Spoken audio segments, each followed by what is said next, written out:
Salah satu.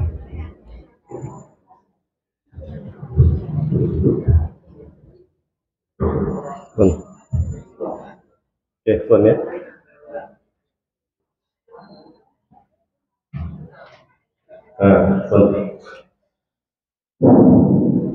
Baik, bismillahirrahmanirrahim.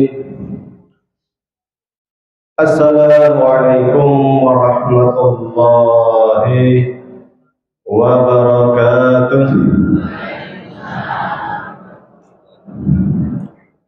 Alhamdulillahi rabbil alamin. Alhamdulillahilladzi ja'alana ummatan muhammadiyatan ummatan wasatan linakuna syuhada'a bainan nasi yawmal qiyamah. Alhamdulillahilladzi arsala rasulahu bil huda wa dinil haqq liyudhhirahu 'alad dini kullih wa kafa billahi shahida. Wa ashhadu an la ilaha illallah wahdahu la sharika lah wa ashhadu anna Muhammadan 'abduhu wa rasuluh.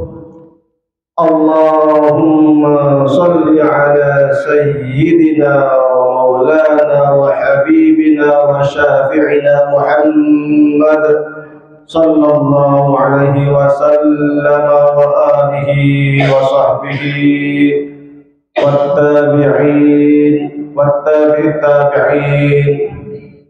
Amma ba'du. Yang kami hormati Ketua PCM Blimbing,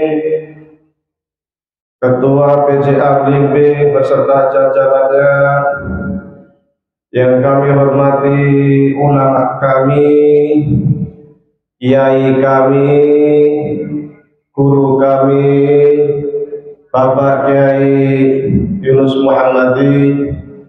Beliau ini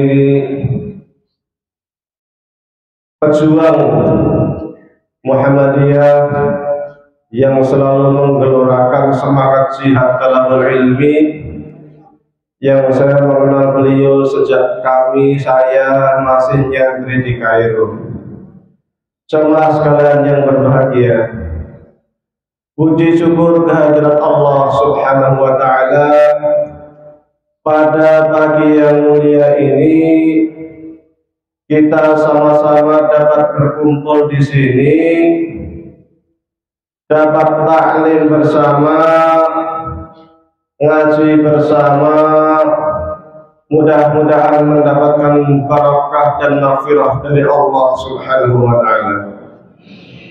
Salawat beserta salam semoga tetap tercurahkan kepada junjungan kita Nabi Muhammad sallallahu alaihi wasallam. Jamaah sekalian yang kami hormati, kisaran setahun yang lalu, karena tahun 5 Juli saya baru pulang dari Kairo, 26 tahun di Kairo, kelamaan sebenarnya, dari Muallimin terus ke Kairo, SMP, SMA, S1, S2, baru pulang 1 tahun. Bulan Agustus atau September kisaran, Ustadz Nasir nelpon meminta saya ngisi di sini terkait syarah himpunan Tarjih Muhammadiyah. Mohon izin saya akan membukakan beberapa kitab. Saya membawa kitab sengaja. Minta tolong semuanya. Sesekali buka kitab. Ini himpunan Putusan Tarjih Muhammadiyah. Ini ada buku Muhammadiyah Ahlus Sunnah wal Jamaah semuanya. Sebelum kita bahas tentang syarah HPT, kebetulan saya membuat buku judulnya Ahlul Haq was Sunnah, syarah himpunan Putusan Tarjih Muhammadiyah bab iman bagian ketuhanan. Jadi kalau Anda buka HPT bab 1 itu terkait erat dengan tauhid. Kemudian saya bertanya-tanya, di dalam ilmu tauhid itu ketika kita membuka kitab kuning, kita akan temukan banyak sekali firqah, kelompok-kelompok Islam. Ada ahlu sunnah wal jamaah, ada syiah, ada khawarij, ada mu'tazilah, ada murji'ah, dan lain sebagainya. Banyak sekali. Sebenarnya Muhammadiyah itu secara tauhid ikut madhab apa atau punya sendiri? Kalau punya sendiri konsepnya seperti apa? Maka kemudian saya buka HPT, saya baca-baca, saya cari footnote-nya. Sebelumnya saya tanya di sini yang punya HPT angkat tangan. Wah, apa akeh ora duwe? Wah, piye? HPT ini harganya 30.000 2 mangkok bakso. Berapa? 2 mangkok bakso. Maka jamaah Muhammadiyah wajib punya buku ini. Yang jilid 1 dan jilid 3. Jilid 3 lebih tebal, lebih mahal. Tapi nggak nyampe 100.000. Ada fatwa tarjih yang 8 jilid. Yang punya fatwa tarjih ngacung. Malah ono. Aja piye nek ono ngene, rujukan kasihnya kemana? Kita itu Muhammadiyah rujukannya ke sini. Ke fatwa tarjih, ke produk-produk tarjih. Maka saya kalau kemana-mana saya sampaikan AUM, amal usaha Muhammadiyah, perpusnya wajib ada buku produk tarjih. Entah itu sekolah, entah itu masjid, entah itu rumah sakit, AUM wajib punya yang namanya produk tarjih. Wajib langganan Suara Muhammadiyah. Nah itu rujukan kita ke sana. Kalau kemudian sekarang muncul infiltrasi dari gerakan-gerakan Muhammadiyah ke Muhammadiyah, ideologi Muhammadiyah gerogoti dari dalam, oh kita dewan dulu produk tarjih diwaca piye. Maka kita introspeksi diri. Pulang dari sini target utama pertama beli produk tarjih. Gimana? Sepakat? Ya mungkin Muhammadiyah harus bangga dengan produk tarjih. Kemudian saya lihat footnote. Loh, kok HPT rono footnote ini rujukannya ning-ndi? Ini rujukannya kemana? Nggak ada footnote-nya. Baru saya mikir, ini harus saya rujuk, saya cari rujukannya kemana. Nggak mungkin para ulama kita terdahulu itu merumuskan tarjih ngarang langsung, wes dapat ilham, wes gitu. Pasti ada yang dibaca, ada rujukan. Cuman kemana? Nah, kemudian saya lihat-lihat lagi, saya baca-baca lagi HPT yang jilid 1 ini. Nah, nanti beli biar nyambung. Ternyata ada 2 bahasa. Ini bahasa Arab, ini bahasa Indonesia. Ternyata tak baca-baca lagi, yang asli itu justru yang bahasa Arab, yang bahasa Indonesia terjemahannya. Bukan kebalik, bahasa Indonesia yang diterjemahkan Arab, bukan. Tapi aslinya Arab yang di-Indonesiakan. Hebat kan? Ulama kita masih tarjih dulu kalau membuat keputusan pakai bahasa Arab. Itu sampai kisaran tahun 670-an masih berbahasa Arab. Produk tarjih setelah itu pakai bahasa Indonesia. Dulu ulama kita tahun 20-an, 30-an, 40-an bahasa Arab itu biasa. Komunikasi ngobrol bahasa Arab biasa. Punya kitab setumpuk itu biasa. Sekarang rondo krisis. Kalau kita ditanya sebutkan ulama-ulama dari sebelah, dari NU, bisa nyebutin 1, 2, 3, dari Salafi 1, 2, 3, dari Muhammadiyah bingung, sopo ya ulama Muhammadiyah. Ada ini. Kita kasih kitab kuning suruh baca orang iso maca. Katanya kiai ulama orang iso maca kitab kuning iki piye? Tapi kalau kita lihat dulu enggak, ulama kita dulu seperti itu. Produknya terjemah bahasa Arab lalu diterjemahkan ke dalam bahasa Indonesia. Terus saya cek lagi terjemahannya. Oh, terjemahannya kok ada beberapa yang kurang tepat. Saya penasaran lagi, ini bahasa Arab, ini asalnya dari mana? Maka kemudian saya cari-cari, karena di lapangan itu ada isu. Nah, ada apa semacam rumor, wah Muhammadiyah itu Salafi, oh enggak Muhammadiyah itu Ahlus Sunnah wal Jamaah, oh enggak Muhammadiyah itu Asy'ari, oh enggak Muhammadiyah itu enggak bermadzhab, oh enggak Muhammadiyah itu punya mazhab sendiri, kan gitu. Akhirnya yang mengerucut di pikiran saya ada 2, kalau enggak Ahlus Sunnah wal Jamaah Asy'ariyah atau Maturidiyah, ya Salafi. Akhirnya saya kumpulkan buku-buku, baik itu dari karya-karya Syekh Muhammad bin Abdul Wahab. Ini karya Syekh Muhammad bin Abdul Wahab. Masih ada lagi kayaknya. Oh iya, kok belum ada ini? Ini karya Syekh Muhammad bin Abdul Wahab. Nih, saya bawa. Minimal jamaah tahu, oh bentuk kitab iki kaya ngono. Karyanya Syekh Muhammad bin Abdul Wahab itu bentuknya kayak gitu. Minimal tahu. Ini namanya Kitab Tauhid alladzi huwa haqqullahi 'alal 'abid. Ini kitab yang paling terkenal karya Syekh Muhammad bin Abdul Wahab. Ini ada salah satu usul. Ini syarahnya. Syarah salah satu usul karya Syekh Utsaimin. Ada al-masail allati khalafa fiha Rasulullah sallallahu alaihi wasallam ahlul jahiliyah. Ini Syekh Muhammad bin Abdul Wahab. Ada Risalatul Dalail juga karya Syekh Muhammad bin Abdul Wahab. Ada Kitab Kasyfus Syubhat karya siapa? Syekh Muhammad bin Abdul Wahab.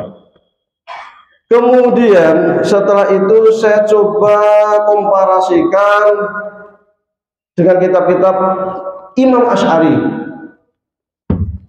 Ini Al-Ibanah karya Imam Abu Hasan Al-Asy'ari. Ini Al-Lumar juga karya Syekh Abu Hasan Al-Asy'ari. Ini Usul Ahli Sunnah wal Jamaah juga karya Imam Abu Hasan Al-Asy'ari. Ada ini Jawahir Tauhid Asy'ariyah tapi bukan Imam Asy'ari. Ini Maqalatul Islamiyin juga karya Imam Abu Hasan Al-Asy'ari. Saya coba cek juga di kitab-kitab Maturidi. Ini Syarhul Aqaid An-Nasfiyah ini juga karya ulama dari kalangan Imam Maturidiyah. Saya cek juga di buku-bukunya Imam Al-Ghazali. Ini Bidayatul Hidayah karya Imam Al-Ghazali. Masih banyak lagi termasuk juga buku-bukunya Ibnu Taimiyah dan lain sebagainya. Ini yang saya bawa hanya sampel contoh. Saya cek satu-satu. Tapi sebelum saya cek, saya tanda tanya dulu. Dulu kira-kira Kiai Haji Ahmad Dahlan itu mazhabnya apa ya? Ngajinya sama siapa ya? Usut punya usut, Kiai Haji Ahmad Dahlan itu diantara gurunya adalah Syekh Soleh Darat Semarang. Syekh Soleh Darat ini punya buku Syarah Jawharatul Tauhid. Nah ini Syarah Jawharatul Tauhid. Cuma berbahasa Jawa, bukunya nggak saya bawa. Saya punya bukunya tapi nggak saya bawa. Jawharatul Tauhid. Aslinya bukunya kecil Jawharatul Tauhid. Cuma ini syarahnya, jadinya tebal. Sangat bagus. Madhab Asy'ari. Secara fikih Syekh Soleh Darat ini Syafi'i. Ngaji ke Syekh Khalil Bangkalan. Ke Mekah ngaji kepada Imam Nawawi Al-Bantani, Syekh Imam Nawawi yang sangat terkenal. Beliau Asy'ari Syafi'i. Berguru kepada Abu Bakar Syato dari Mesir. di Mekah. Sato Abu Bakar Sato itu dari Dimyat, Kairo, Mesir, bukan dari Mesir, tapi ngajar di Masjid Haram. Dan banyak lagi. Dan guru-gurunya itu semua bermadzhab Syafi'i Asy'ari. Kalau saya bilang Syafi'i berarti fikihnya. Kalau saya bilang Asy'ari berarti tauhidnya. Kemudian saya tanda tanya juga.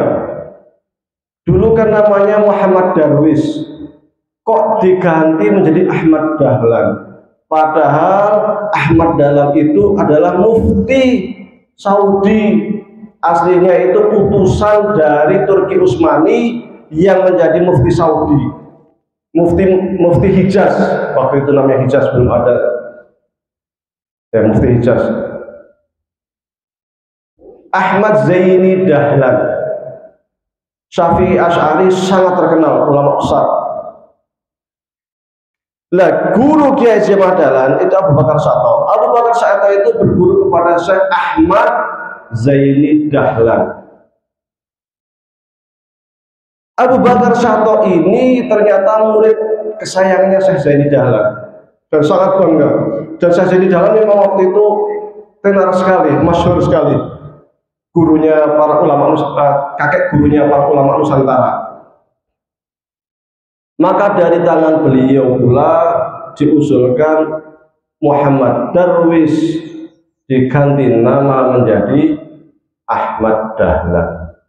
Anehnya lagi, uniknya lagi, yang namanya Syekh Ahmad Zaini Dahlan ini ternyata orangnya sangat kritis dan anti ataupun sering mengkritik gerakan-gerakan dari Syekh Muhammad bin Abdul Wahab atau gerakan-gerakan Wahabi. Bahkan punya buku namanya As-Sawa'iq Al-Mursalah Dirradi ala Al-Wahabiyah, kritik terhadap gerakan Wahabi. Saya cek apakah di antara kitab-kitab Syekh Ahmad Dahlan itu ada buku-buku karya Syekh Muhammad bin Abdul Wahab yang dibaca, ternyata tidak ada. Kalau saya Ibnu Taimiyah ada, karena memang ada beda pandangan gerakan Ibnu Taimiyah dengan Muhammad Abdul Wahab itu beda jauh sebenarnya. Kita seringnya melihatnya sepintas sama, tapi sangat beda.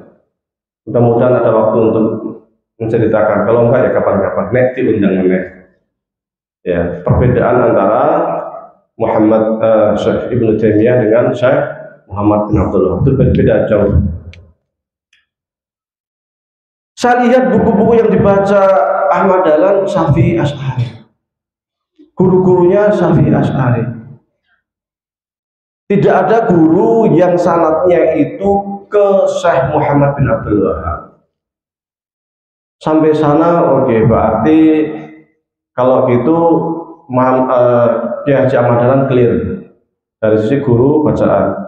Dan saya menemukan PDF tahun 20-an tata cara sholat Muhammadiyah itu, tapi sebelum ada Majelis Tarjih, tulisannya masih tulisan Jawa. Saya nggak paham tulisan Jawa ini apa ya kan? Karena saya nggak bisa baca, cuma lihat gambar tata cara sholat menurut Muhammadiyah tahun dulu 20-an. Ternyata subuhnya ada kunut. Berarti clear. Ahmad Dahlannya Syafi'i Asy'ari. Tahun 1923 Kiai Haji Ahmad Dahlan meninggal. Di internal Muhammadiyah mulai ada infiltrasi gerakan Ahmadiyah. Mereka itu menganggap Ahmadiyah itu gerakan mirip Muhammadiyah, gerakan modernis, pembaharuan Islam dan sebagainya. Akhirnya banyak beberapa orang tokoh-tokoh yang mengidolakan Ahmadiyah yang double, yang masuk Muhammadiyah, yang masuk Ahmadiyah. Sampai yang namanya Ali Muhammad Bek, salah seorang tokoh dari Ahmadiyah, itu di kajian Muhammadiyah juga pernah diundang untuk ngisi ngaji. Tapi lama kelamaan, wah kok ternyata kok begini nih Ahmadiyah ini. lain ternyata dengan Muhammadiyah ini. Maka kemudian harus ada keputusan menyikapi gerakan infiltrasi Ahmadiyah ke Muhammadiyah. Sementara itu di internal Muhammadiyah, karena Muhammadiyah awal itu aslinya gerakan lebih fokus ya, bukan aslinya. Awal-awalnya itu memang fokusnya ke gerakan dakwah sosial. Bangun rumah sakit, bangun sekolahan, menyantuni anak yatim dan sebagainya. Belum ada lembaga khusus yang menangani terkait dengan persoalan keagamaan. Kalau seperti ada gerakan kayak Ahmadiyah seperti ini yang menyimpang, itu yang membuat keputusan sopo, yang mengkaji kesalahannya itu siapa, itu belum ada lembaga kayak itu. Maka muncul berbagai ide-ide di Muhammadiyah itu, ada yang ke Ahmadiyah, ada yang modelnya itu agak ke Salafi, ada yang macam-macam. Maka muncullah ide gagasan dari pencetus Majelis Tarjih Sinten. Yang mencetuskan punya ide Majelis Tarjih, mendirikan Majelis Tarjih. Nah, saya juga coba saya. Muncul gagasan untuk mendirikan Majelis Tarjih dari kok sumpah ya, astagfirullah. Ya. Tahun 1927 didirikanlah Majelis Tarjih. Dari Majelis Tarjih ini kemudian rapat untuk menentukan sikap. Menentukan sikap siapa sesungguhnya Ahmadiyah dan bagaimana Muhammadiyah menyikapi gerakan Ahmadiyah. Maka tahun 1128 dibuat keputusan edaran dari pimpinan besar Muhammadiyah kalau Ahmadiyah itu sesat. Kemudian membuat keputusan siapapun yang ikut gerakan Ahmadiyah silahkan tinggalkan Muhammadiyah. Pilih salah siji, ikut Ahmadiyah atau Muhammadiyah.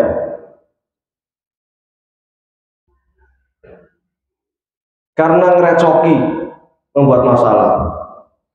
Baru kemudian Majelis Tarjih sidang pertama itu di Solo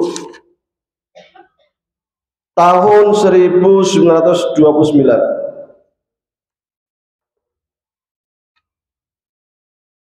Oh, yang mencetuskan Majelis Tarjih itu Kiai Mas Mansur. Teringat kan? Mas Mansur. Kitabul Iman, keputusan Kongres Muhammadiyah ke-18 di Solo tahun 1929. Kitabul Iman. Kenapa kok kitab iman dulu sebelum masuk kepada bab-bab setelahnya yang terkait dengan fikih? Karena iman ini terkait dengan landasan utama pergerakan atau keislaman. Yang pertama mesti terkait iman. Maka bab iman ini yang dijadikan sebagai bab pertama yang dimusyawarahkan oleh Muhammadiyah. Setelah dirumuskannya bab iman ini, kemudian mulai muncul semacam penegasan-penegasan dari ulama-ulama Muhammadiyah tentang isi kandungan dari bab iman himpunan putusan tarjih Muhammadiyah, sehingga tahun 1943 ada bukunya enggak saya print karena PDF, saya hanya print sampulnya. Judulnya kitab Ngakoid, mirip saking kitab Gino-Gino kadosta kitab Samarkondi Sanusi lan keputusan Majelis Tarjih bahasa Jawa. Sebanyak 23 halaman, terdiri dari 22 pasal. Sedang saya syarah, sudah sampai ke pasal 16. Saya syarahnya sambil santai, mudah-mudahan bisa selesai. Ternyata di kitab ini dikatakan rujukannya itu adalah kitab Samarkondi. As-Samarkondi itu maksudnya adalah kitab Aqaid An-Nasafiyah karya Syekh Najmuddin An-Nasafi As-Samarkondi. Ini As-Samarkondi ini julukannya terkenalnya As-Samarkondi. Madhabnya Maturidi. Maturidi dari kalangan Ahlussunnah wal Jamaah. Kemudian Sanusi, kitab Sanusi itu merupakan kitab bermadzhab Asy'ari yang mencetuskan, merumuskan atau memudahkan pembahasan-pembahasan ilmu usuluddin atau tauhid, sehingga yang sering kita kenal dengan istilah sifat 20. Tapi sifat 20 itu sekedar ringkasan, bukan berarti tidak ada satupun ulama Ahlussunnah wal Jamaah yang mengatakan sifat Allah itu hanya 20. Tidak ada. Itu hanya ringkasan, tapi lebih dari itu, karena Allah tidak terbatas, maka sifat kesempurnaan Allah tidak terbatas. Kemudian muncul tudingan Muhammadiyah itu bukan Ahlussunnah wal Jamaah, Muhammadiyah itu Salafi, Muhammadiyah itu Wahabi, Muhammadiyah itu semacam-macam. Sampai ada yang bilang, wah Muhammadiyah itu seni Mu'tazilah dan sebagainya, karena sangat rasional. Akhirnya muncul tahun 63 buku ini, Muhammadiyah Ahlussunnah wal Jamaah, karya Jarnawi Hadikusumo. Ini sudah saya taklik, saya kasih komentar, sehingga tak tulis oleh Wahyudi Sarjabdurrahim. Ini karena ini sudah saya kasih komentar bukunya, tapi nggak dicetak, nggak dijual, saya buat sendiri sama dengan Pemuda Muhammadiyah Masjid Paraan, PCM Paraan. Muhammadiyah Ahlussunnah wal Jamaah.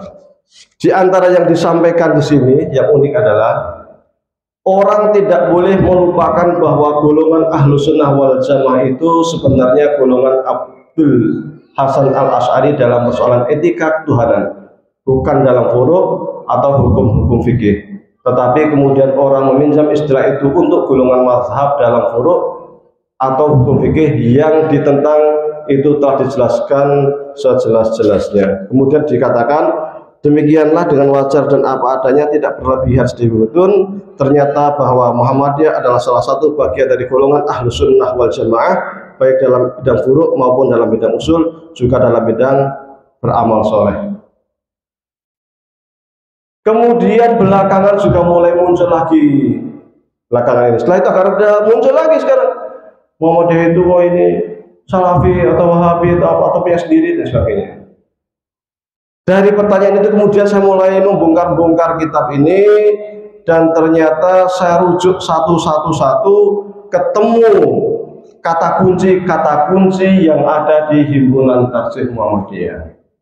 Ternyata di HPT ini ketika kita baca matan itu apa? Matan itu ungkapan pokok. Itu kayak mirip daftar isi. Sehingga ketika kita baca apa adanya itu kurang begitu terang. Karena memang ini keputusan ya poin-poin 1, 2, 3, 4 gitu.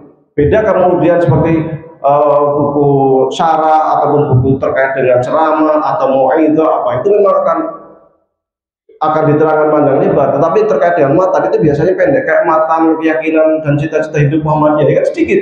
Tapi kalau disyarah luar biasa. Atau apa, hidup Islami warga Muhammadiyah, itu ya poin-poin saja gitu. Kalau disyarah bisa berjilid-jilid. Saya lihat ini sama, karena dia matan munculnya kata kunci. Saya lihat amma ba'du fa inna firqatan najiyata minas salaf. Firqah najiyah ki opo? Sini enggak diterangkan apa makna firqah najiyah. Kenapa disebut firqah najiyah? Firqah najiyah itu kelompok yang sukses, yang selamat. Dulu itu kan backgroundnya itu ada apa sih? Kondisi politik Islam itu ada apa sih kok sampai muncul istilah firqah najiyah? Tanda tanya. Saya lihat di fotonya nggak ada. Ingin tahu minas salafi ajma'u ala i'tiqad bi anal alam kalau hadisul khalaqallahu min adlam. Minas salaf ke opo? Arti salaf itu apa?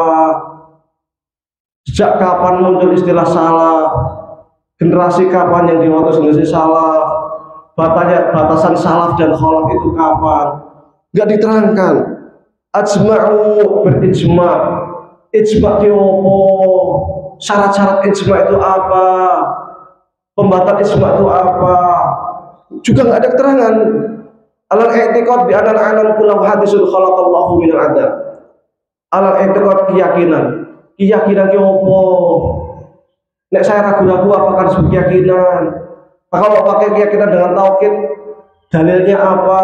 Boleh nggak pakai hadis? Boleh nggak pakai hadis ahad? Apakah harus pakai hadis mutawatir? Nah, ini kan nggak ada di sini. Tapi kalau terkait hadis mutawatir ahad ada di belakang. Bi anal alam kulahu hadis, bahwa alam raya sifatnya hadis baru. Hadis itu kebalikan hadis itu apa? Kenapa muncul yang namanya al-alam hadis? Kalau kita nggak percaya bahwasanya alam hadis itu bagaimana, nggak ada keterangan. Khalaqallahu minal adam, adam itu apa? Ketiadaan itu apa? Kenapa muncul konsep ketiadaan? Apakah ada para ulama yang mengatakan alam itu muncul dari keadaan, bukan ketiadaan? Nah, terangkan lagi satu-satu. Akhirnya saya cek yang bab Tuhan, sampailah saya membuat syarah sebanyak 3 jilid. Ini khusus bab Tuhan. Kalau di HPT 3 halaman. Kalau Anda baca matanya berapa? 3 halaman. Jadinya berapa? 3 jilid. 1 jilidnya 300 halaman lebih. 1000 halaman. Dari 3 halaman. Karena memang ini isinya itu poin-poin saja yang harus kita terangkan. Kemudian pertanyaan saya itu, kemudian saya cek di bagian belakang apa nama khulasohnya, ringkasannya. Ternyata di sini muncul istilah khatimatun, penutup. Hadhihi hiya usulul aqaidi sahihati warata bihal Qur'anu was sunnatu wa syahidat bihal atharul mutawatiratu. Faman i'taqada jami'a dzalika muqinan bihi kana min ahlil haqqi wa sunnah wa faraqa ahlal bid'ati wad dhalali. Hadhihi usulul aqaid as-sahih, ini adalah usul atau apa? Cetak biru, ADART. Ini loh ADART, akidah yang benar itu istilah usulul aqaid as-sahihah atau istilah usulul ahli sunnah wal jamaah, juga ditulis oleh Imam Asy'ari di buku ini, usulu ahli sunnah wal jamaah. Ada usul, prinsip, itu kayak ADART-nya. Warata bihal Qur'an wa sunnatu, yang dicantumkan disebutkan di dalam Al-Qur'an dan Sunnah, wa syahida biha al-atharul mutawatiratu, dan juga disebutkan di dalam hadis-hadis yang mutawatir. Faman i'taqada jami'a dzalika, sing sapa wong yakin terhadap persoalan tersebut, mungkin nabi dengan penuh keyakinan, karena min ahlil haqqi wa sunnah, maka dia termasuk golongan ahlul haqq wa sunnah. Ini di penutup. Wa faraqa ahlul bid'ati wa dhalal, dan berbeda dengan kelompok ahlul bid'ah dan ahlul dhalal. Ada istilah ahlul haqq wa sunnah. Itu istilah dari mana? Saya cek di buku-bukunya Syekh Muhammad bin Abdul Wahab. Semua buku-buku saya cek nggak ketemu istilah ahlul haqq wa sunnah.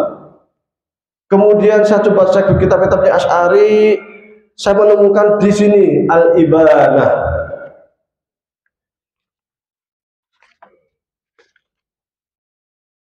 Di bab kedua, bab pertama itu, ini bab pertama hanya pembukaan prinsip-prinsip dasar, kemudian bab kedua al-bab ats-tsani fi ibanati qauli ahlil haqqi wa sunnah. Bab kedua, keterangan terkait pendapat ahlul haq wa sunnah.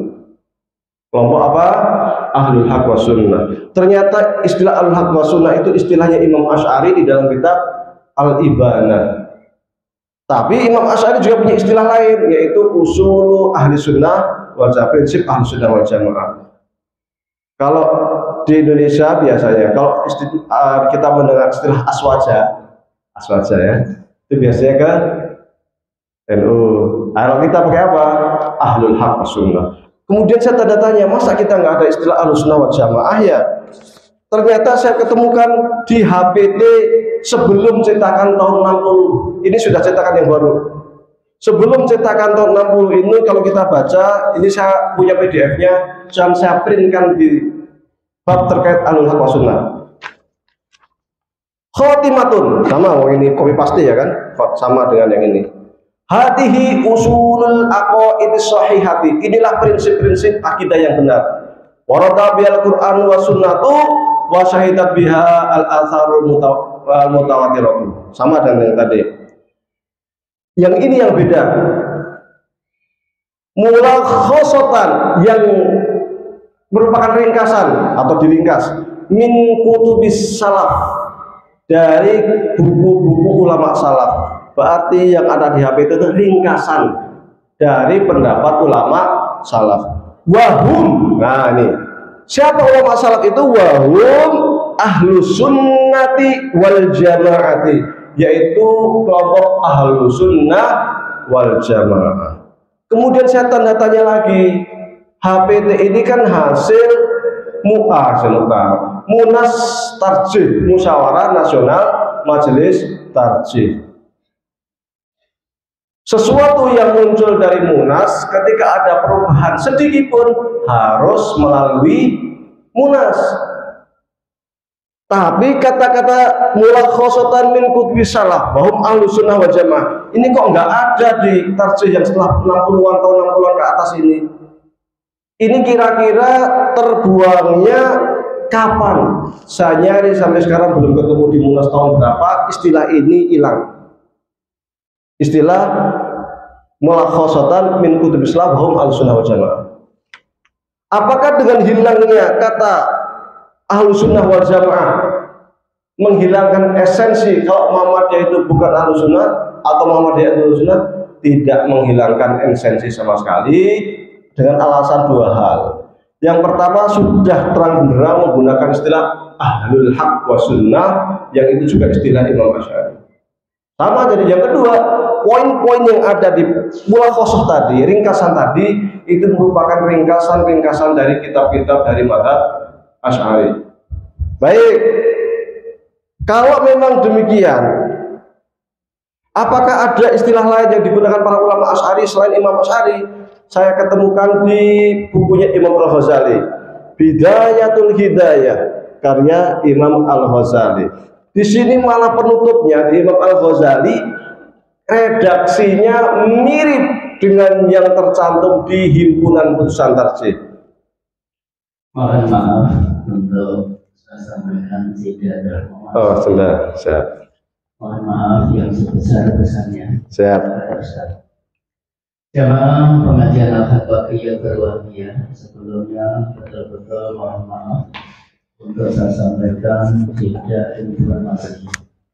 Sebelumnya saya mohon maaf juga kepada pemilik mobil yang bernomor AD 1487 OB.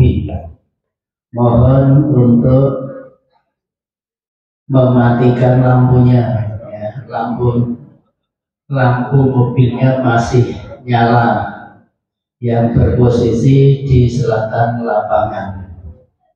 Kemudian saya sampaikan tidak informasi ini. Yang pertama adalah laporan keuangan Ahad pagi edisi kemarin, edisi yang ke-295 tanggal 9 Juli 2023.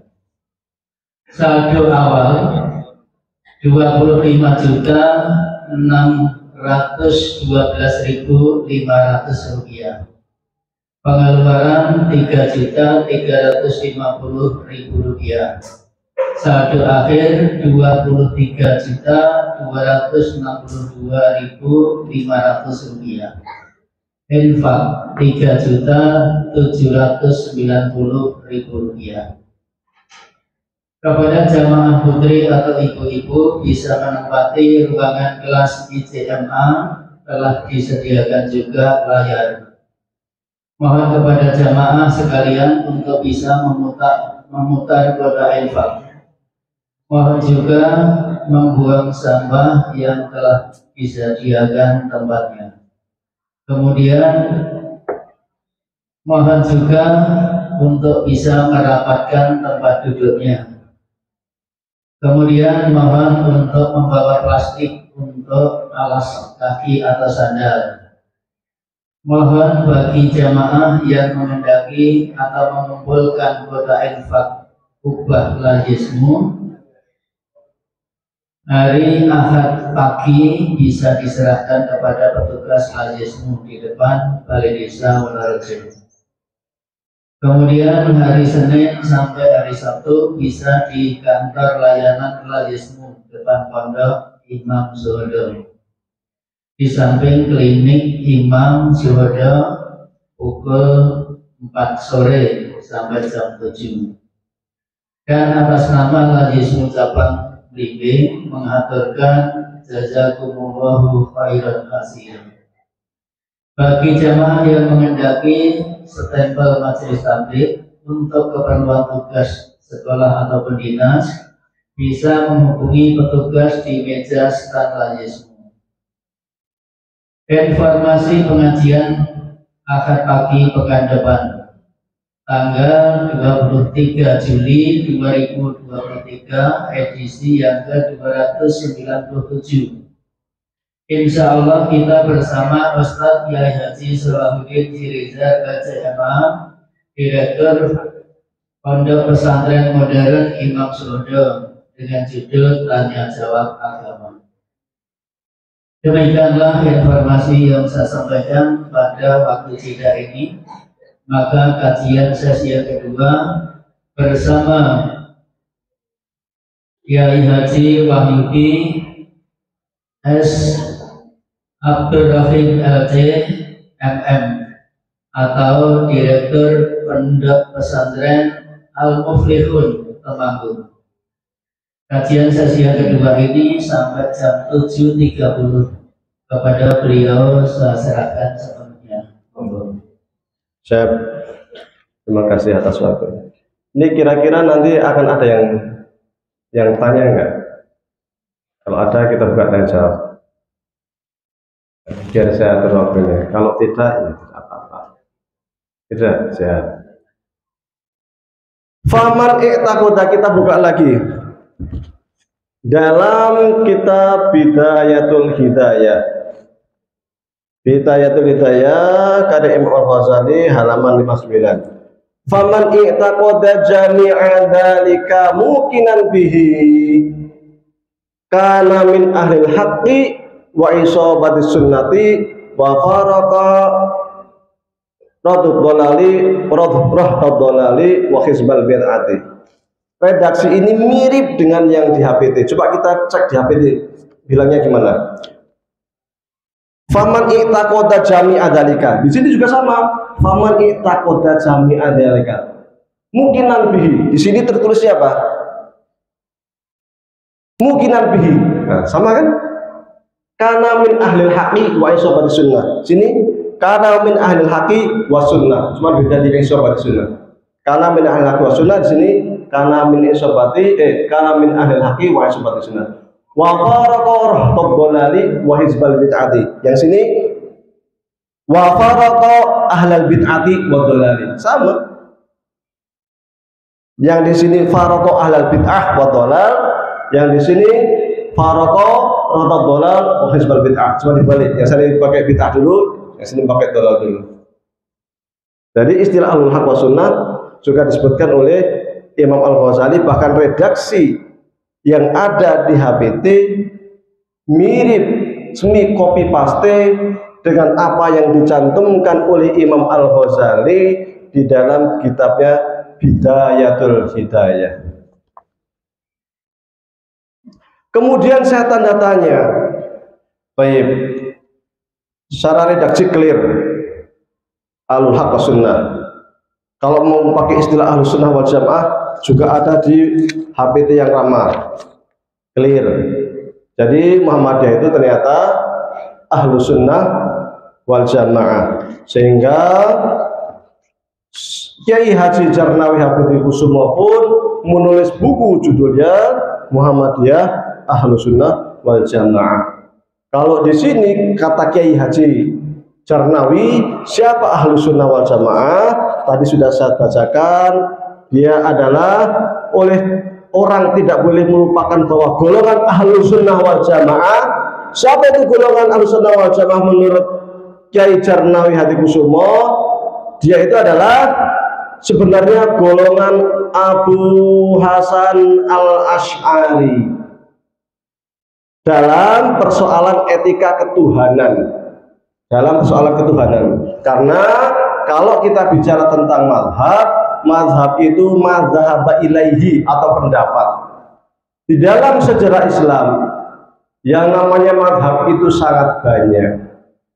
Mazhab itu ada syaratnya 4. Ada imam, ada murid, pengikut, ada metodologi, ada hasil. Ada 4. Jadi ada imamnya, ada muridnya, ada metodologinya, ada hasil. Nah, terkait 4 hal ini, setiap cabang ilmu keislaman itu ada. Dalam akidah ada.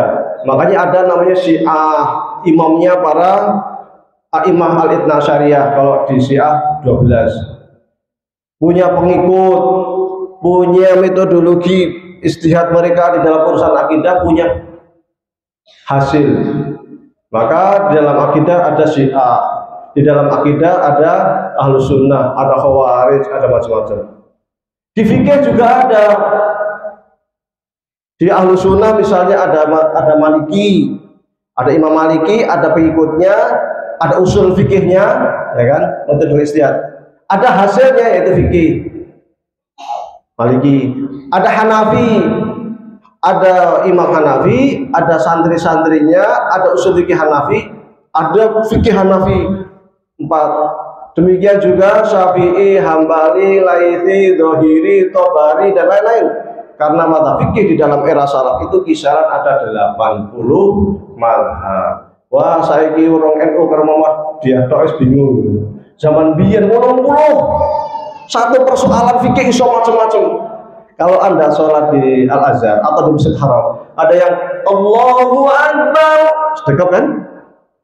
Ada yang enggak Allahu Akbar, gini aja, enggak sedekap. Ya kan? Habis sujud subuh, sami Allahu liman hamid, ada yang habis sami Allah tuh diem aja, gini aja. Ngopo ruku-ruku, ora sujud-sujud, anteng. Ternyata kunut-kunutnya diem.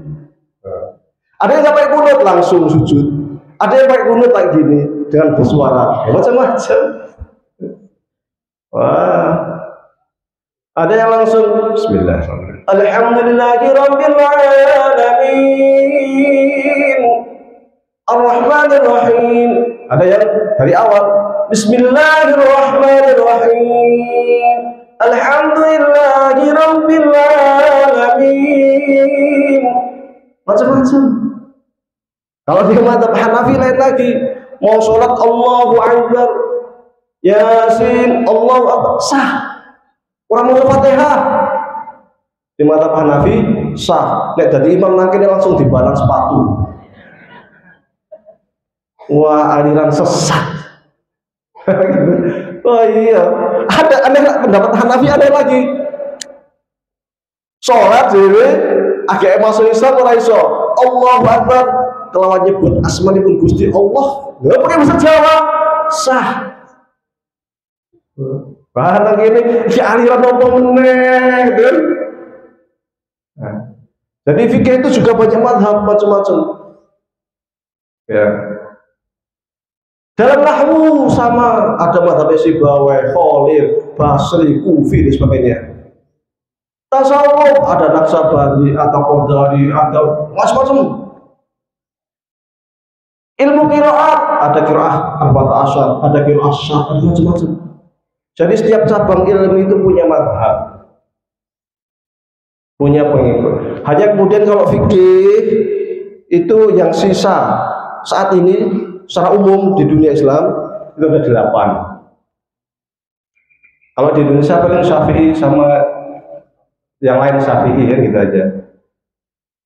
Kalau di Timur Tengah enggak, ada Hanafi. Jadi mazhab terbesar yang ada sekarang ini Hanafi. Maliki, Syafi'i nomor 2 terbesarnya. Baru Hambali. Nah, kalau di Mesir ada lagi Ja'fari, Zaidi, Ibadi, Dzahiri. Walu. Sehingga Mesir membuat buku ensiklopedia fikih 8 mazhab. Dan Ja'fari dihitung, Ja'fari dari Syiah, Syiah Ja'fariyah. Zaidi dihitung dari Syiah Zaidiyah. Kemudian Ibadi satu lagi ya, Ibadi dihitung itu dari Khawarij. Khawarij juga punya mazhab fikih. Antara mazhab fikih dengan akidah itu kadang beda. Seumpama ada ulama namanya Husain Al-Basri, ada Qadhi Abdul Jabbar, akidahnya Mu'tazilah, fikihnya Syafi'i. Bisa jadi. Ada yang akidahnya itu Syiah apa namanya? Syiah 12. Yang Rafidhah. Tapi fikihnya Ja'fari yang tidak Rafidhah. Bisa saja. Macam-macam. Nah, di sini makanya ditentukan, disebutkan di sini di bukunya apa namanya? Jarnawi Hadi Kusuma, ini detail beliau, sangat detail sekali. Sebenarnya golongan Ahlussunnah wal Jamaah itu ini banyak ini, sorry, mohon maaf. Mohon maaf, ini ada pertanyaan. Ya. Saya bacakan apa adanya. Assalamualaikum warahmatullahi wabarakatuh. Assalamualaikum. Sebelumnya terima kasih Ustaz atas pengajian yang Ustaz sampaikan pagi hari ini.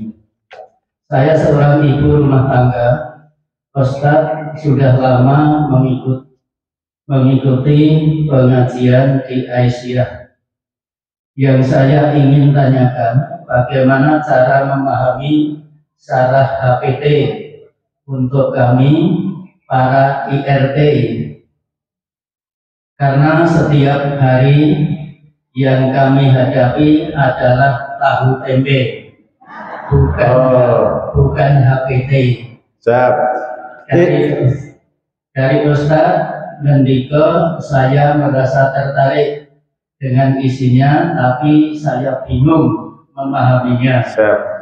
Barangkali ada cara yang lebih sederhana untuk memahami syarah HPT. Matur nuwun. Baik, ini berarti saya sederhanakan karena memang permintaannya itu saya biasanya ngaji sesuai yang diminta. Waktu di apa namanya di mana ya? Lari ke barat, Pekalongan. Saya juga bingung sebenarnya menyampaikan ini. Tapi mereka mintanya ini, saya bingung sebenarnya kalau ini tuh cocoknya di pesantren atau di kampus. Tapi kok kenapa mintanya ini gitu kan? Aneh wong sing ora iso maca kitab ibu surah kasih ini kan bingung dewi kan gitu. Oke, kok mintanya ini? Gitu. Akhirnya saya sampaikan sesuai dengan permintaan. Nah, kalau mintanya tema lain saya kasih tema lain. Nah, mintanya tentang hijrah karena kita sudah mau peristiwa hijrah, saya sampaikan tentang peristiwa hijrah, sejarah hijrah. Apakah hijrah itu maksudnya itu sejak zaman hijrah Nabi atau enggak, ataukah macam-macam. Nah, teman mintanya kok dilalai terkait cara HPT. Nah, ini yang jadi masalah. Nah, sing salah saya atau siapa ini? Atau panitia? Nah, terus gimana nih, kita lanjutkan atau gimana? Lanjut ya. Baik, saya sederhanakan. Akhirnya karena banyak persoalan-persoalan mazhab itu tadi, kemudian Himpunan Tarjih Muhammadiyah harus memilih. Karena Majelis Tarjih itu fungsinya adalah mengumpulkan pendapat-pendapat yang berbeda di kalangan internal Muhammadiyah supaya satu suara, sehingga di jamaah akar rumput tidak bingung. Saat ini jamaah akar rumput sama bingung karena sesungguhnya banyak gerakan-gerakan infiltrasi yang berada di luar yang berusaha untuk masuk ke AUM, Amal Usaha Muhammadiyah. Bentuknya Masjid Muhammadiyah, tapi yang sering isi kajian ataupun amaliyahnya kadang bukan Muhammadiyah. Di AUM juga sama mulai, tapi itu tergantung daerah. Kalau di daerah Poleri banyak, daerah Poleri, terutama dari kalangan Salafi. Kalau daerah Poleri, di Jakarta juga banyak. Tetapi kalau di sini mudah-mudahan tidak. Maka kemudian penting kemudian kita rujuk kembali kepada HPT Muhammadiyah, fikih Muhammadiyah. Termasuk juga kalau hendak mengetahui syarah-syarah HPT, ya beli dulu buku HPT-nya, kemudian fatwa-fatwa tarjihnya. Kalau ingin tahu syarah HPT tapi nggak punya buku HPT, ya agak susah juga gitu. Maka bisa dikoordinir oleh BCM Blimbing sini.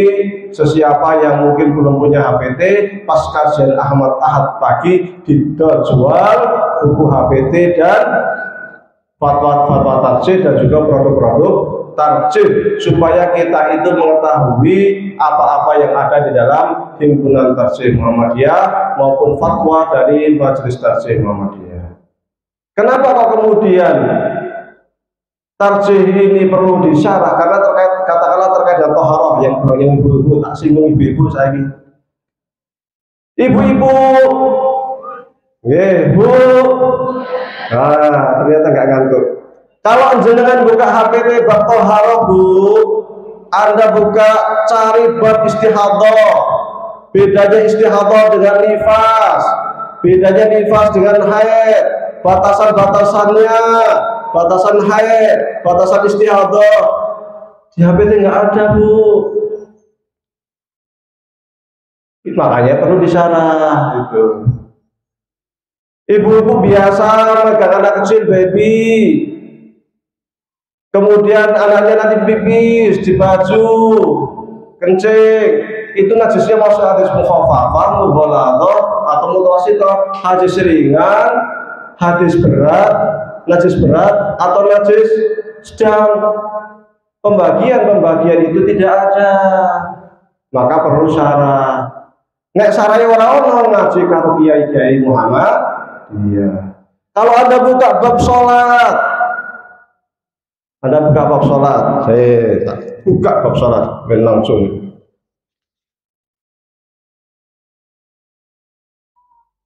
Ini tidak ada syarat rukun.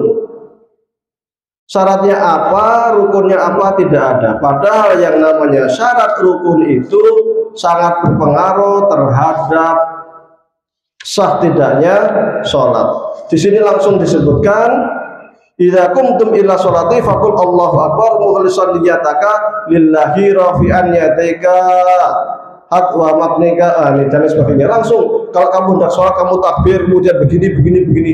Syaratnya apa? Rukunnya mana? Apa bedanya syarat dan rukun? Kalau umpamanya seorang Muhammadiyah ini, di sini kan disebutkan sholat harus takbir, kemudian tangannya begini, ya kan? Kalau saya sholat Allahu Akbar, saya nggak sedekap, sah nggak sholatnya? Sah nggak? Hah? Artinya di sini disebutnya harus sedekap ya? Saya nggak sedekap, sah nggak? Sah. Nah ini makanya berbicara. Kalau di fikih itu ada namanya syarat, ada namanya rukun, ada namanya sunnah ab'ad, ada namanya sunnah hay'ah. Oh, syarat itu sesuatu yang ada di luar sholat. Arab sholat, syaratnya kudu wudhu sih. Nek orang wudhu sholatnya orang sah. Di luar sholat, syaratnya harus menghadap kiblat, syaratnya harus nutup aurat. Persoalan yang nutup aurat, batasan aurat ibu-ibu itu seberapa? Nah ini betulnya ada deh. Bahwa ini dagunya aurat bukan? Ini aurat bukan ini? Kalau aurat berarti ketika sholat harus sampai sini, tutup ini. Sekarang batas wajah itu mana? Wajah. Menurut madhab Syafi'i, wajah itu sini sampai sini. Ini bukan wajah. Maka di madhab Syafi'i, kalau sholat ibu-ibu mukenanya harus sampai sini, harus begini. Nah, kalau gini itu berarti nggak tutup aurat. Ibu-ibu kalau jalan-jalan, kalau di madhab Syafi'i kalau sini kelihatan, berarti ada aurat yang tidak ketutup. Madhab Syafi'i ada dalam kitab Takrib Ibnah juga ada. Di batas muka. Kalau Hanafi nggak apa-apa sampai sini. Nanti implikasi ke wudhu. Kalau mazhab Syafi'i wudhu yang penting depannya basah sampai sini sah. Kalau mazhab Hanafi wudhu kok sininya nggak basah, bawah nggak sah karena ini bagian dari wajah. Kan faksilu wujuhakum, basuh mukanya, sini pakai dulu aja. Ya kan? Terus menurut kita Muhammadiyah itu sampai mana? Sampai sini, ya, sampai sini. Wajahnya itu ora ono. Nah ini kan dia perlu disarah. Sholat, tangannya kelihatan, epek-epek itu. Sekarang ini tak aurat bukan. Sebagian mazhab menyatakan yang bukan aurat ini itu aurat, sehingga ada mukena yang zaman dulu, mukena dulu itu ditutup sininya. Ya, itu kecuali sini. Oh, mukena zaman dulu itu apa namanya? Malah dulu sampai sini, terus ininya tuh ada ikatan gitu, tutup sini ya enggak? Karena memang di mazhab Syafi'i sampai sini dan atas ini tutup, sini nggak apa-apa, kan gitu. Nah kalau kita no, terus ikut mana? Ini pentingnya syarat. Sekarang sholat sujud ibu-ibu, sujud telapak kakinya kelihatan. Batal betul. Hanya ada di HP juga di sini. Batal juga ada. Apakah telapak kaki bawah itu Allah atau bukan? Itu. Kalau di mazhab Hambali harus ditutup. Kalau kelihatan jurasah. Tapi kalau di kita, itu makanya kita harus ada syarah di situ. Kita yang begini itu baru sholat. Karena nanti kalau syaratnya, kalau yang di luar, kalau wudhunya nggak sah, atau wudhu, makanya kan kita pakai semua, ini ya. Kalau ibu-ibu gimana? Apakah wudhu ibu-ibu juga harus semua, sampai rambutnya gini? Kan di bawah dia semua rambut. Atau juga begini doang ibu-ibu? Apa itu ibu juga gini? Oh, kalau di Muhammadiyah disebutkan kayak gini, tapi kayak ibu gimana? Orang-orang keterangan nih. Nah ini pentingnya salah kan kayak gitu. Itu di luar sholat, karena nanti implikasi ke sah tidaknya sholat. Kalau kita berkeyakinan harus dibasuh semua, sementara kita basuhnya sedikit, kan sholatnya jadi nggak sah. Tapi kalau kita keyakinan seperti mazhab Syafi'i hanya sedikit, kalau semua itu hanya kesempurnaan, 3 hari sudah sah sholatnya. Nah, ini di luar sholat. Kalau rukun di dalam sholat, di dalam sholat itu harus takbiratul ihram, harus baca Fatihah.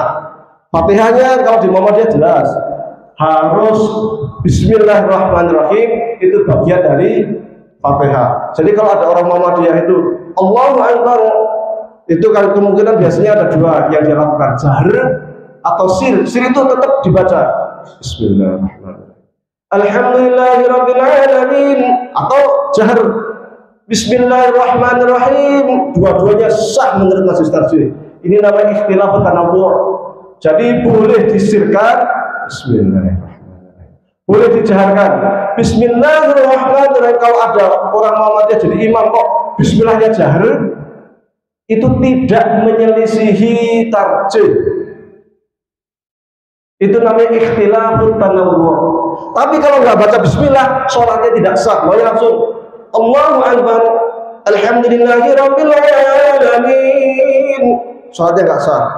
Kenapa? Karena dia kurang 1 ayat dalam bacaan Al-Fatihah. La sholata illa bi-Fatihah. Tidak sah sholat kecuali baca Fatihah. Apakah bismillah bagian dari Fatihah? Menurut Muhammadiyah, bismillah bagian dari Fatihah. Maka harus dibaca baik sir atau jahar. Sir itu tetap dibaca tapi pelan. Bismillah. Kalau di mazhab Hambali nggak apa-apa, nggak usah baca bismillah, langsung Alhamdulillahirabbil alamin, sah di mazhab Hambali. Tapi kalau Muhammadiyah nggak sah, harus dibaca. Apalagi langsung baca surat, nggak bisa. Kalau meninggalkan yang rukun, jelas sholatnya nggak sah kecuali diulang atau didatangkan lagi. Misal sudah asar 2 rakaat, kemudian salat baru ingat kurang, berarti tambahin 2 rakaat baru sujud sampai baru salam rukun. Ada namanya sunnah ab'ad kalau di mazhab Syafi'i, yaitu meninggalkan tasyahud awal atau kunut subuh, maka harus sujud sahwi. Baik dia ninggalkan dengan lupa atau sengaja. Di mazhab Syafi'i, di Muhammadiyah nggak tersebutkan di sini. Saya kalau kita itu lupa nggak baca tahiyat itu bagaimana? Kalau kunut di Muhammadiyah tidak pakai kunut.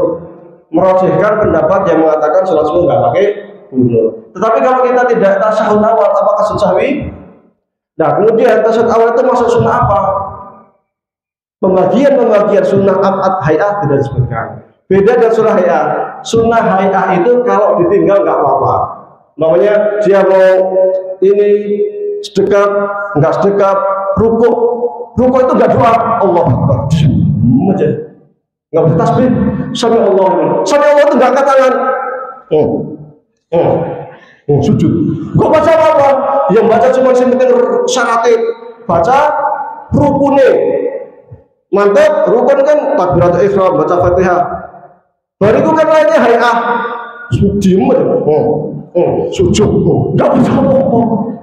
Sah sholat menurut mazhab Syafi'i karena itu hay'ah. Kalau di Muhammadiyah apa? Orang keterangannya sah enggak? Nah itu makanya saya bilang makanya syarah HBT menjadi perlu, bukan hanya di bagian akidah tapi juga di bagian fikih. Apalagi ibu-ibu nanti terkait dengan najis, terkait dengan haid, istihadah, macam-macam. Rodoah namanya, ada orang nyusui sudah tua nyusu lagi, itu masuk rodoah enggak? Nah, umpamanya kan. Nah ini kan bagian fikih. Nah, yang di sini tidak ada itu makanya perlu disyarah semua. Banyak sekali persoalan fikih. Nah, nanti juga ada persoalan fikih yang juga pilihan-pilihan seperti doa iftitah itu kalau kita pakai Allahu Akbar kabiran Allahu Akbar kabiran Allahumma ba'id baini gitu kan. Bagaimana kalau menggunakan ini wajah tuh boleh enggak? Muhammadiyah pakai enggak? Sama. Ini wajah tuh pakai enggak di Muhammadiyah? Pakai, di HP ada dua pilihan. Jadi kalau ada orang Muhammadiyah yang mengajarkan ini wajah tuh dari fatal samawati wal ard, itu sesuai dengan HPT ada. Cuma tidak dari awal, tidak Allah Akbar kabira itu tidak ada. Dan saya cek di kitab-kitab Syafi'iyah, baik di kitab takrib ataupun di kitab Iqra dan lainnya, mulainya memang sama persis kayak di HPT. Ini wajah-wajah yang difoto seperti apa? Bukan dari Allah Akbar kabira, alhamdulillah kabira. Kalau saya lihat sebenarnya fikihnya yang di Muhammadiyah itu dekat dengan Syafi'i cuma kecuali sedikit, bedanya dikit. Syafi'i kunut, kita nggak kunut, kan gitu. Dikit, lainnya mirip semua, doa-doanya mirip. Apanya lagi? Mirip semua, termasuk cara duduknya, ikhtirosnya dan sebagainya sama-sama mirip. Paling di kunut subuh nggak pakai kunut. Kemudian di tahiyat di Muhammadiyah dari awal, at-tahiyat tentu sudah langsung. Kalau di takrib itu dari asyhadu an la ilaha illallah wa anna muhammadar rasulullah. Nah. Kemudian juga terkait dengan persoalan-persoalan lain selain yang di sini sebenarnya banyak terkait kisah apa masalah, maka perlu kiranya kita itu punya HPT. Kalau nggak punya HPT bingung masalahnya gimana, takutnya kita kosong. Maka perlu untuk kemudian dikoordinir. Karena juga kita itu HPT. Kalau sekarang itu banyak pengajian itu justru kitabnya itu yang dijadikan juga kitab Syekh Utsaimin, Syekh bin Baz, Syekh Albani. Salah? Ya nggak salah. Tapi kalau untuk AUM amal usaha Muhammadiyah, untuk sekolah Muhammadiyah, untuk masjid Muhammadiyah, ya bukan itu. Kalau untuk masjid Muhammadiyah pakai ini, pakai himpunan Masjid Muhammadiyah, produk-produk Masjid Muhammadiyah, fatwa-fatwa dari Masjid Muhammadiyah, bukan merujuk ke para ulama-ulama dari Saudi atau lainnya. Ada ulama-ulama luar itu boleh dijadikan sebagai pengayaan. Oh ternyata menurut ulama ini begini, oh menurut ulama gini. Ini perbandingan. Karena perbedaan itu hal yang sangat lumrah. Perbedaan itu hal yang biasa. Maka tidak boleh kemudian kita fanatik terhadap berbagai macam perbedaan. beda. Biasa saja berpikir itu. Bahkan kalau di Al-Azhar, imamnya Syiah boleh kita Sunni, imamnya Syiah loh. Atau kita jadi imam, umumnya Syiah boleh saksanya. Karena Syiah itu termasuk Muslim, tapi sesat. Khawarij termasuk Muslim, tapi sesat. Gitu. Kalau Ahmadiyah, nah tergantung. Kalau dia ngakui Mirza Ghulam Ahmad sebagai nabi, ya keluar dari Islam. Tapi kalau dia masih syahadatnya sama, takdirnya sama, dan tidak mengakui Ghulam sebagai nabi, ya masih mungkin Muslim tapi sesat. Tapi kalau mengatakan Mirza Ghulam Ahmad sebagai nabi, dia berarti kafir, keluar dari Islam. Kalau ada orang Muhammadiyah kok mendukung, membela gerakan Ahmadiyah, aneh. Iya, mau tahun 1928 sudah jelas muncul edaran-edaran anti gerakan Ahmadiyah, kok malah sekarang ada tokoh gerakan para tokoh Muhammadiyah membela Ahmadiyah, kan lucu kan gitu. Maka jangan sampai itu terjadi. Kita merujuk kepada hal yang lama. Baik, barangkali ada pertanyaan, silakan. Mohon pertanyaan pada Ustaz. Yang pertama, masalah taharah wudhu ini sangat fundamental, sangat mendasar, karena salat tanpa wudhu itu tidak sah. Mohon dijelaskan untuk surat Al-Maidah ayat yang ke-6, masalah wudhu dan tayamum. Monggo kula terangkan matur nuwun. Saya bacakan di HPT. Karena ini kita Muhammadiyah harus bertanya ke himpunan putusan Tafsir Muhammadiyah. Meskipun di sini sesungguhnya tidak terlalu detail.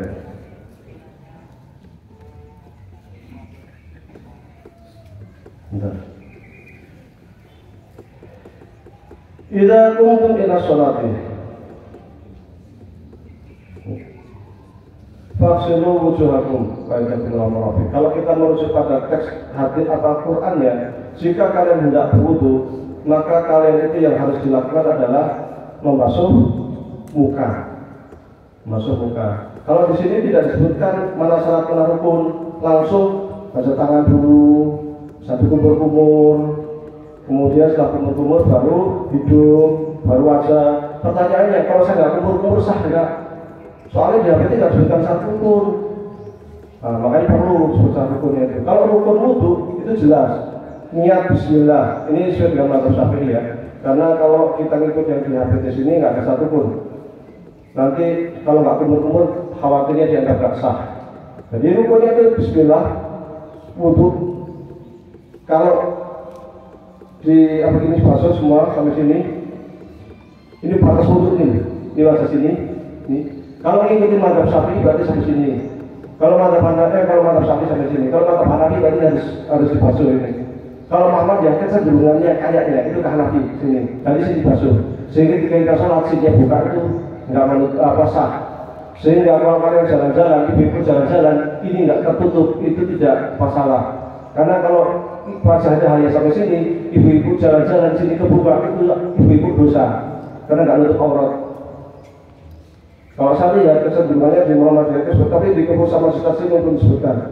Nah, berarti membasuh tangan dan wawunya wawunya itu cenderungnya ditartib, tartib urut. Jadi habis muka, tangan, kepalanya begini. Kalau untuk laki-laki sampai sini, ke sini, telinga, ini, sini. Telinga di Muhammadiyah. Kalau di Syafi'i enggak, cukup beberapa helai air. Kena tiga helai rambut itu enggak apa-apa. Di mazhab Syafi'i kan Muhammadiyah enggak. Nah ya kan. Jadi kaki sampai mata kaki biasa. Kakinya sampai mata kaki itu yang rukun. Kemudian wawul takkib harus urut. Karena ada sebagian ulama. Kalau sebenarnya kalau di HPT nggak disebutkan, karena di mazhab Dohiri itu nggak urut. Jadi ketika ada orang sholat wudu, tahu-tahu pertama kali basuh kaki, berkaki tangan, baru kumur-kumur, baru muka, baru guyur kepala. di mazhab Dzahiri sah. Di mazhab Dzahiri sah, tapi kalau di mazhab Syafi'i tidak sah. Nah, kemudian terkait wudhu sebelum sholat ini juga harus diperhatikan air yang suci mensucikan. Ini di sini nggak disebutkan. Kalau di mazhab Syafi'i itu ada batasan air suci mensucikan itu, karena nanti ada katakanlah satu kolah, batasan minimal satu kolah itu kisaran 1,80 meter persegi. Kalau kena najis maksudnya ya. Kalau nggak kena najis ya 1 jenis sekali ini suci gitu. Tapi kalau kena najis itu ada batasan 1,80 meter persegi itu maunya kena najis. Najisnya itu kira-kira 1 merubah warna enggak, 2 merubah rasa enggak, 3 merubah baunya enggak. Kalau kemasukan najis sedikit, pas dibunyi, bau badan tikus, najis. Tapi kalau ini ada najis sedikit tapi enggak ngaruh, warnanya enggak berubah. Oke, pas kumur-kumur rasanya kok kayak rasa belakang ini ya. Nah, ini udah berubah rasanya, berarti enggak najis. Di mazhab Syafi'i rasanya. Ketiga, rasa, bau, warna. Airnya sedikit, seember. Ada wudhu kemasukan, cecak, cemplung, cecak masuk ini. Najis badan. Airnya sedikit, seember, tak kemasukan cecak. Di mazhab Syafi'i tidak najis. Kenapa? Karena cicak itu hewan yang tidak berdarah. Dan betul mungkin lebih. Maka ketika Anda hendak goreng, yang ibu-ibu punya minyak sedikit ini, akan goreng kalau cicak cemplung, aduh, najis murah ya ini. Yang najis minyak buah malah dilarang ini kan sempat sampai 30.000. Telur buah ini kalau cicak mlebu. Oh enggak najis. Buang cicaknya silakan gunakan untuk masak. Kebun soro, waduh suruh mau meneh. Najis murah ini. Mazhab Syafi'i soro enggak najis karena enggak berdarah. Kebun tikus. Nah tikus dibuat asli. Tikus karena tikus berdarah. Kebun lalat yang asli kan lalat. Enggak apa-apa. Itu jadi dipastikan airnya itu suci dan mensucikan. Suci dalam artinya bersih, mensucikan bisa untuk bersuci. Batasannya. Maka kalau airnya sedikit harus jelas. Kalau batas sedikit kok kena air, kena najis, langsung buang. Tapi kalau sampai 1 kolah kemudian kena najis, harus kita lihat apakah kiranya dapat merubah rasa, warna, bau. Sekiranya tidak ini enggak, maka sah. Kalau menurut Muhammadiyah tidak ada rinciannya, baik di HPD atau di fatwa tafsir tidak ada rinciannya. Harus 1 kolah, ukuran 1 kolah berapa, itu enggak ada rinciannya. Arab sholat, Allahu Akbar, waduh ternyata Allah cicak. Ada biasanya kalau cicak itu kan banyak ingat, banyak apa? Itu. Najisnya kalau menurut Muhammadiyah najis, bersih dulu sini kata najis. Kalau menurut mazhab Syafi'i tidak najis, cukup diam aja. Kalau najis apa-apa. Kalau mau itu najis. Tapi kalau menurut mazhab Syafi'i tidak najis karena berasal dari hewan yang tidak najis. Dan itu termasuk sesuatu yang sering terjadi, maka dianggap sebagai umumul balwa, sesuatu yang sudah dihindari. Maka ketika hendak melaksanakan sholat kok ada kotoran-kotoran sisa, ya kalau kita harus bersihkan, harus dicuci di apa. Tapi kalau menurut mazhab Syafi'i tidak masalah. Nah jadi nanti ininya itu di apa di ciri-cirinya kalau di mazhab Syafi'i adalah kalau hewan itu mengalir darahnya, kena air, kena minyak, kena barang-barang yang cair, najis kalau itu mengeluarkan darah. Kalau hewan yang tidak mengeluarkan darah, lalat, curu, cecek, nggak najis, nggak apa-apa. Sehingga tidak minyak terkena hewan-hewan tersebut, silahkan digunakan. Kalau untuk tayamum di Indonesia itu harus pakai turok. Turok itu debu yang kalau di itu nah di sini tuh jarang ada debu. Di sini tuh kita pakai tanah. Jadi bedanya makanya so'id dan tayyiban kan kalau dalam Al-Quran debu yang mengumpul kalau gini. Sehingga kalau menurut mazhab Syafi'i kok saya tanya mau di pesawat gini plok itu nggak sah. Kenapa? Di kebun di emang kalau di sakit itu debunya naik? Enggak, makanya harus kalau naik pesawat kalau saya mazhab Syafi'i harus bawa apa? Harus bawa botol kasih debu umpamanya kan. Tapi sekarang sudah gampang lah, semana-mana sudah banyak air, di pesawat memang sudah banyak air. Jadi untuk orang Indonesia, tayamum itu sangat jarang terjadi kecuali sakit. Yang sakitnya pun yang sama sekali nggak boleh kena air. Tapi untuk yang secara umum itu sudah sangat jarang terjadi karena di mana-mana banyak air. Beda dengan di Arab, kadang air tidak ada air dan debu itu jelas. Kita itu tanah bukan debu. Nah, tapi MUI Majelis Ulama Indonesia membolehkan tayamum pakai di hidung itu kadang ada kotoran itu tok itu membolehkan MUI. Tapi kalau kata Syafi'i nggak sah. Oh ya, saya belum lihat kabarnya.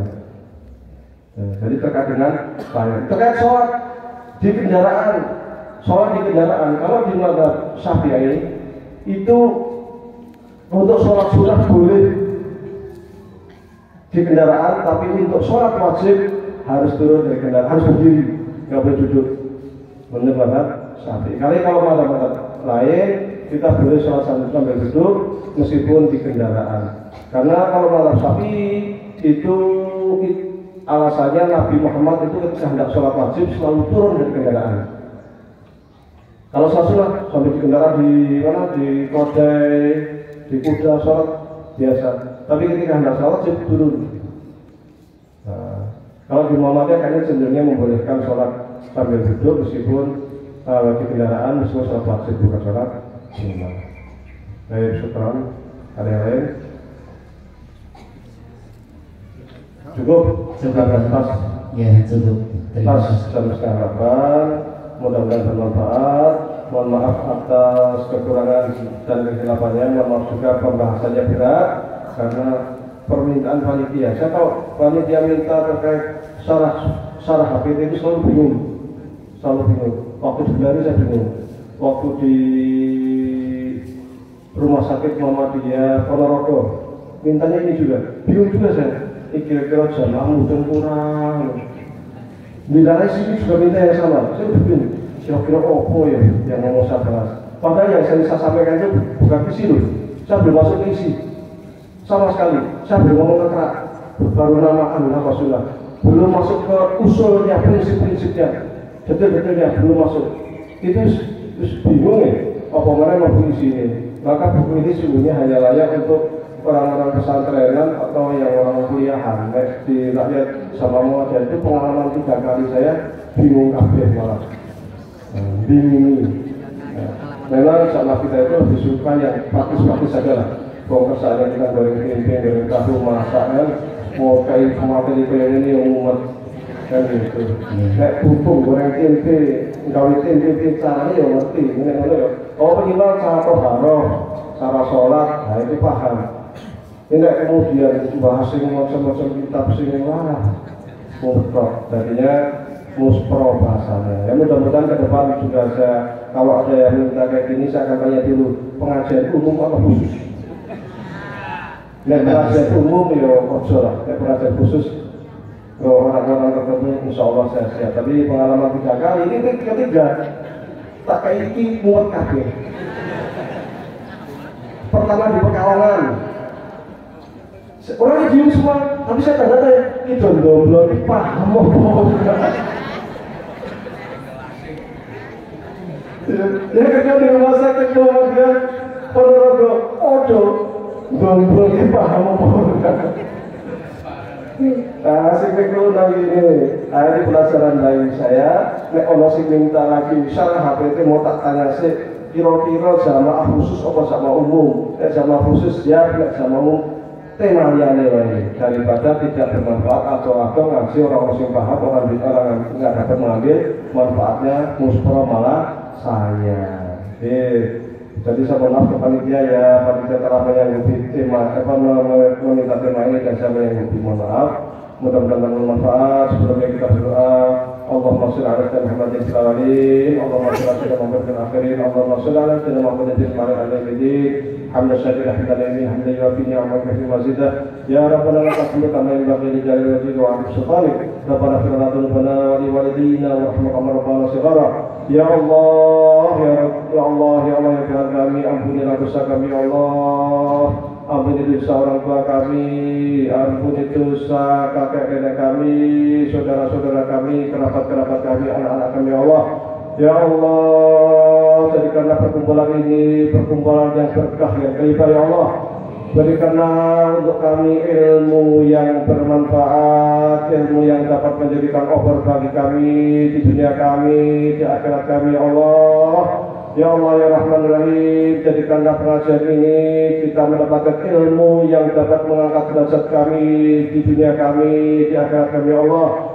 Ya Allah ya Rahman Rahim, jadikanlah hati kami ini hati yang khusyuk ya Allah, hati yang bersih dari sikap pria, hati yang bersih dari sikap sombong, hati yang bersih dari sifat takabur ya Allah. Jadikanlah hamba orang yang selalu bertawakal, yang selalu tawadhu, yang selalu sabar ya Allah.